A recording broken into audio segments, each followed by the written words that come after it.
If you've ever thought to yourself, why does it feel like I never have enough time, then today's podcast episode is for you.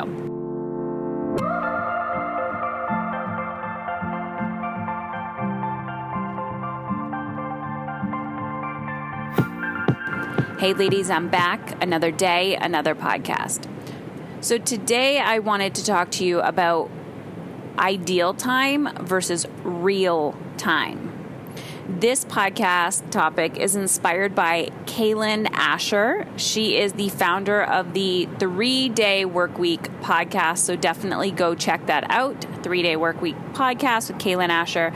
She's a friend and a colleague, and the other day she came into our mastery coaching group and was teaching the women about her 3-day work week and how she balances her schedule. And I don't like the word balance, but how she aligns her schedule to do the 3-day work week. And she talks about, the practical strategy of it and what that specifically looks like for her. And one of the points that she brought up, which I was like, yes, this is amazing, was ideal time versus real time. And ideal time is, the best interest that all females have, which is, here is my long ass to-do list, and I am going to get this done in 2 hours. Not only do you run yourself ragged because you just go, and then you say, why don't I have any energy? Like, this is so odd. I haven't sat down all day, but why? I have no idea why I don't have any energy. And then you might have something on there like meal prep, laundry, take the kids here, do this, do that. And you're just go. And all of a sudden you run out, your day is gone, and you're like, there's never enough time. I can't do this. This is ideal time. But in real time, this is why I'm such an advocate for actually planning. Yes, if it's not on the fucking planner, then you don't do it. Why? Because planning is called budgeting your time. And if you're not budgeting your time, you're always going to feel like you're in this hamster wheel, right? Got to make more money. Well, you're making more money, you're spending more money. If you're not budgeting your money, you're never going to have enough. If you're not budgeting your time, you're never going to have enough.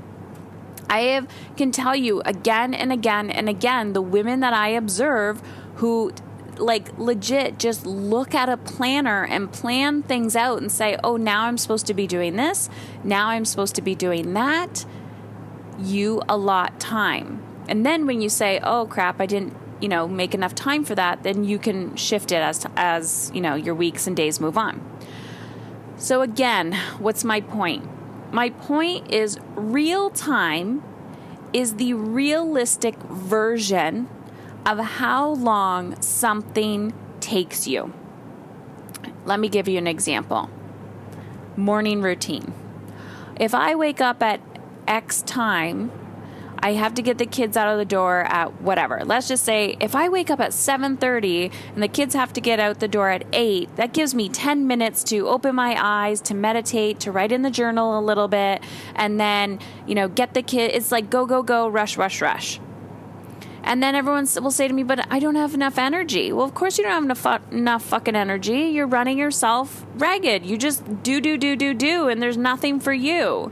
But if you got up earlier and went to bed earlier, and yes, I know there's going to be resistance to that, but suck it up, buttercup. If you want the life that you truly desire, you have to do shit that's going to make you uncomfortable. End of discussion. So, you go to bed earlier, you wake up earlier, you have more space, you have more time. Over the period of time, it gets easier. Why? Because it's becoming a habit and you're retraining your brain, because that's all we're doing here, retraining your brain, creating new neural pathways in your brain to cultivate and create new habits. So as you're creating these new habits, you're changing, and this is real time. So okay, I need to be realistic here. It takes me an hour to get the kids ready in the morning with space, right? You can't get it done in 5 minutes, and you know that if you push your child, they're just going to clam up and they're going to have a tantrum. So you have to cultivate and create more space and more time in your day. Real time, right? Real time. So it doesn't take 20 minutes. It actually takes you 60 minutes. So you have to allot for that time.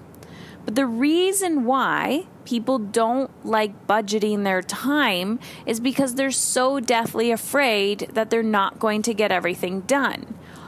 The long to-do list that they've cultivated and created for themselves. So, ideal time versus real time. Ideal is what your brain thinks it's going to take. Real time is what it actually takes.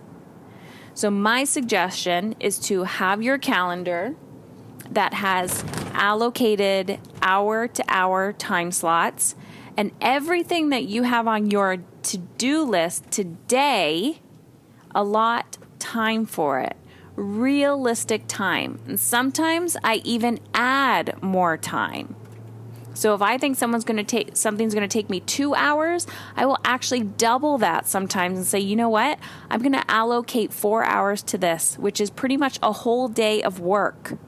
Because then, you're not a robot. You have to eat. You have to take breaks. So it's like, today I'm focused on this, and these are the specific action steps that I'm going to be taking in alignment with how I want to feel. Ideal versus real time.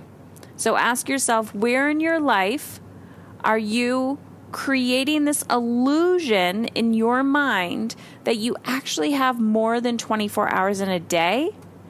But the truth is, we all have 24 hours in a day. So what do you need to diligently focus on in order to create real results?